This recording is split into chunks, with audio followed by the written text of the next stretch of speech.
Hey up.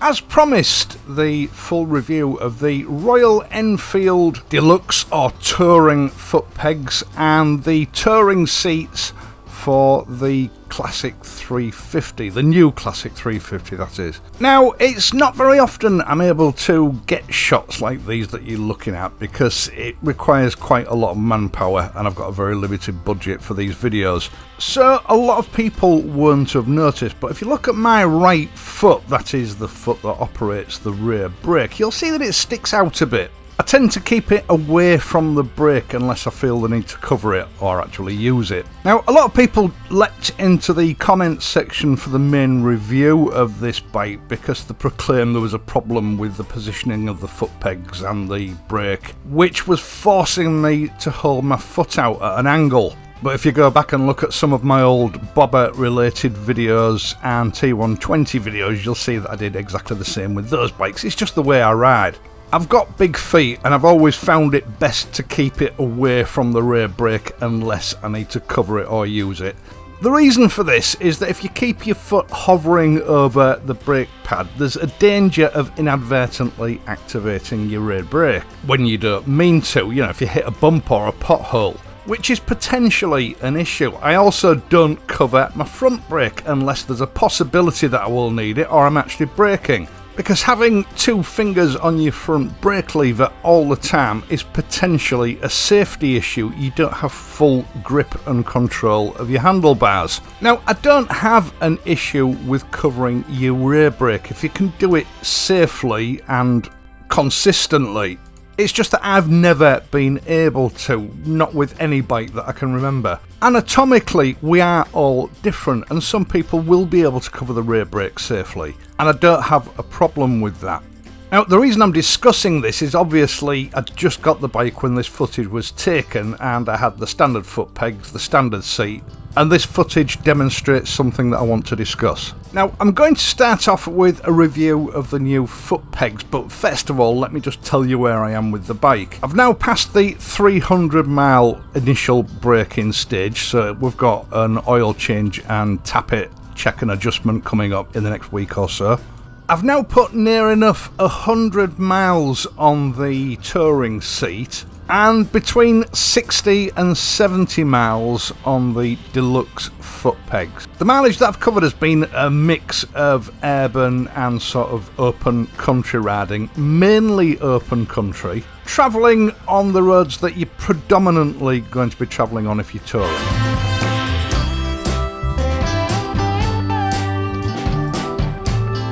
First of all, I suppose we need to discuss the aesthetics of these foot pegs. I wasn't enthralled by them when I first fitted them. The big and the blocky, and when I first fitted them, I'll be honest, it was a bit of a shock to the system. To me, they didn't really look right. But that's because I'm used to normal sized foot pegs, and after a day or two, to be honest, it doesn't bother me anymore. Now, I fitted the silver foot pegs, and underneath where you can't see it when it's fitted to the bike, yes, the finishing is a bit primitive, but you don't see any of that when they're fitted. Now, a fair few viewers have already fitted these either to their Meteors or the Classic 350s, and they're telling me that the black version of these foot pegs are far neater in finishing. They're a tidier product out of the box, so that's worth bearing in mind if you're in the market for a pair of these. I have also been told, but I haven't been able to confirm it yet, that these are also suitable replacements for the pillion foot pegs. Now, as you can see here, the left-hand foot peg is angled back slightly, something that I pointed out in the fitting video. I'm pretty sure this is intentional because now, having ridden the bike quite some miles, it seems to me that this footrest has been designed that way to stop your foot inadvertently interfering with the gear lever. This is not unusual. I've seen this sort of arrangement on many bikes over the years. At the end of the day, the foot pegs have to work ergonomically for the rider in relation to the bike. It's just one of those things, but as I say, it's not unusual.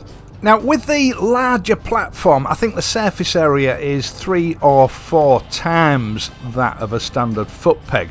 Before riding the bike, I didn't really think it was going to work for me. My riding boots have a slight heel on them. I thought that was going to be an issue.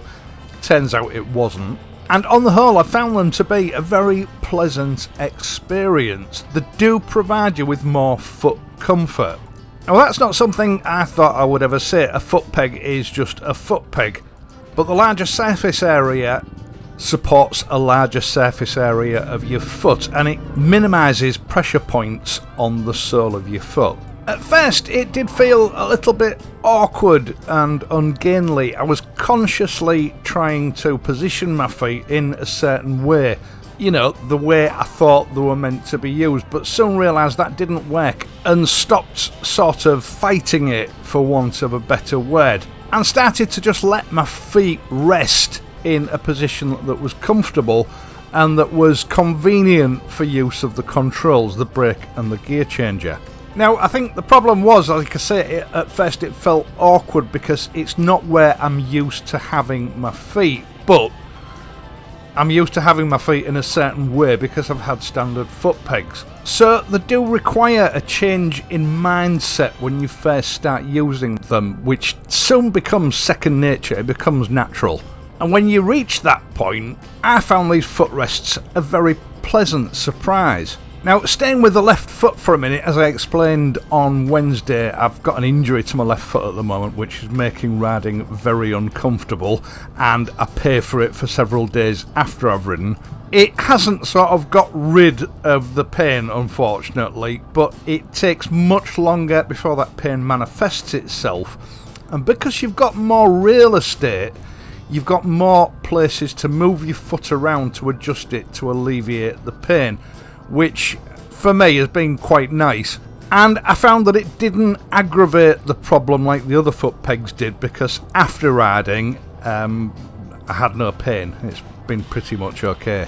Getting onto my right foot, and I didn't realise I was doing this at first, because you have more support on your right foot, you know, it's not sort of pivoting on a narrow band of Footpeg. I found myself subconsciously covering my brake without any danger of inadvertently activating it when I went over bumps. These footrests are certainly going to be an aid to allowing you to stay in the saddle for longer, there's no doubt about that. But as with the seats, we are all different, we're all different anatomically, and what suits one person may not suit another person. Bear that in mind.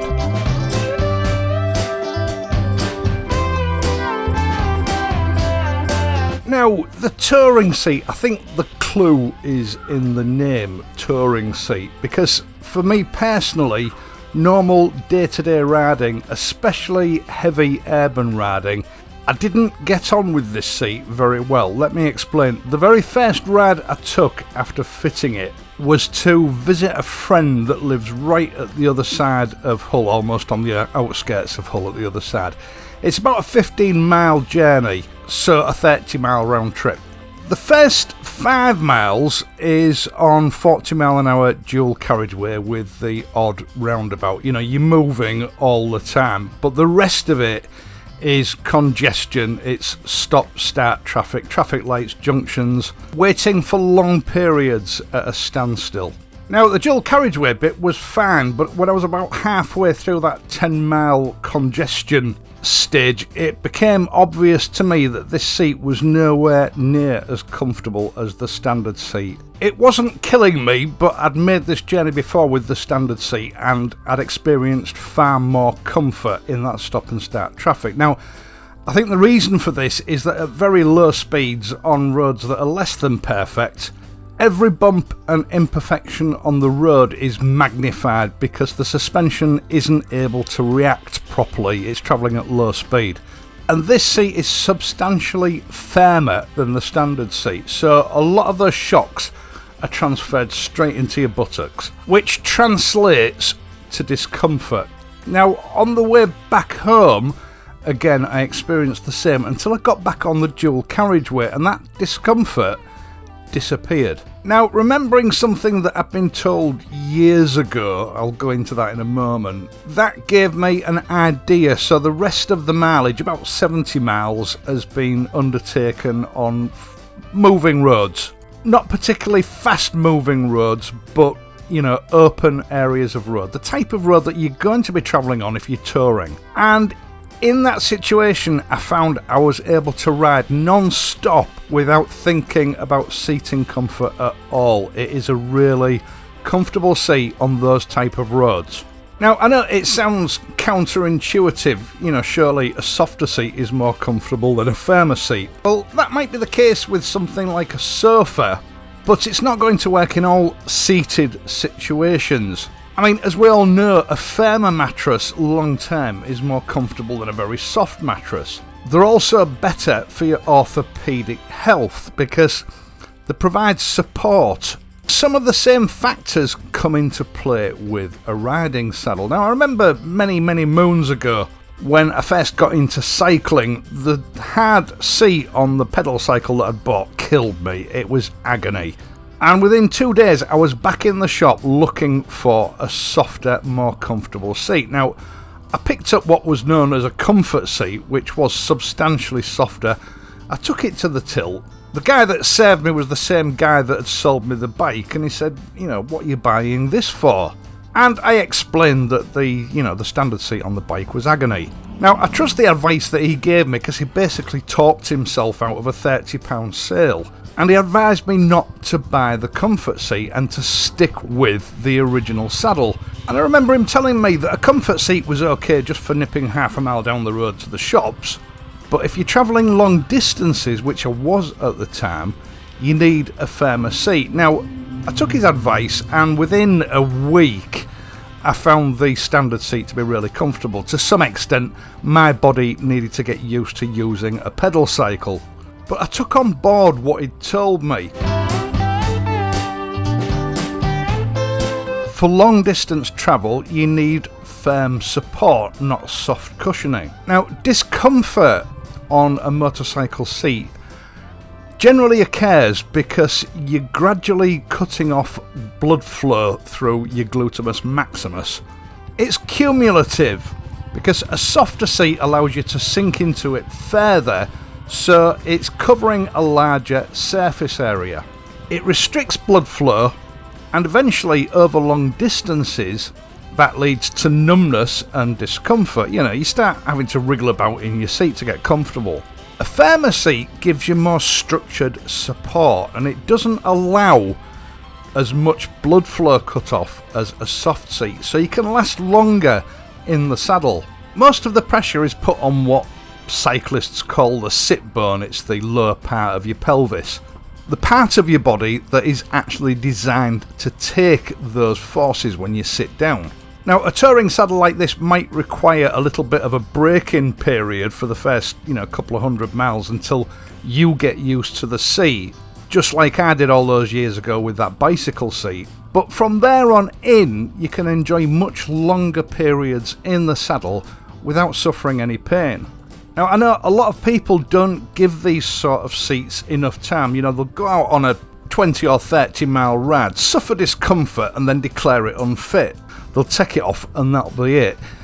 You need to persevere initially with these seats. Okay, if you've done 200 miles on it and you're still suffering the same issues, maybe that seat's not for you.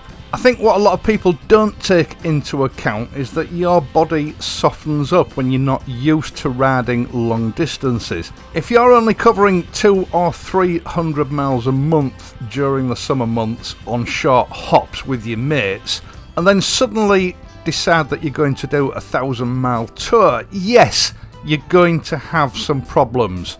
You're going to suffer discomfort in the first few 100 miles because your body is not used to it. Your body needs to acclimatise and your seat needs to break in.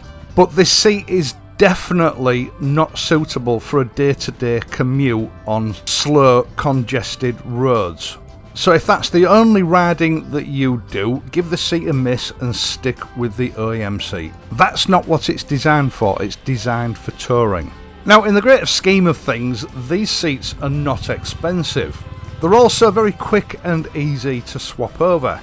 So for a lot of people, I see these seats as items that can be alternated. You know, you can use your standard seat for your day-to-day commuting, and then when it comes to that once or twice a year that you do a bit of touring, swap the seat over a few days before, give yourself a chance to get used to it, use it for your tour, and then swap it back when you get back home and go back to work. But don't buy one thinking that it's going to make that 10-mile drudge every morning to work in heavy traffic more comfortable, because it won't. Now, leading the sort of rural lifestyle that I lead, this seat is perfect for me. I will be leaving it on. It is extremely well made for the money. It's also much more stylish than the original seat. A very worthwhile upgrade for the kind of riding that I do, as far as I'm concerned. I can't comment on pillion comfort because there's no way I would go on the back of a bike with anyone, and my partner isn't keen on motorcycling anyway, which suits me. But if you have these seats and you do take a pillion, please feel free to put your 10 pence worth in the comments section down below. I am of course going to leave links in the video description down below, both for the seat and the various iterations of the deluxe foot pegs. Once again, thank you so much for watching this and my other videos, and in doing so helping to support this channel. I really do appreciate it. I hope you've enjoyed this video and found it useful. If you have, do the right thing, leave a like, and if you're not already a subscriber, subscribe to the channel. It helps me out by feeding the algorithm, which in turn helps this channel to progress. I will of course be back next week, so until then, if you're riding, please ride safely, and I'll see you soon.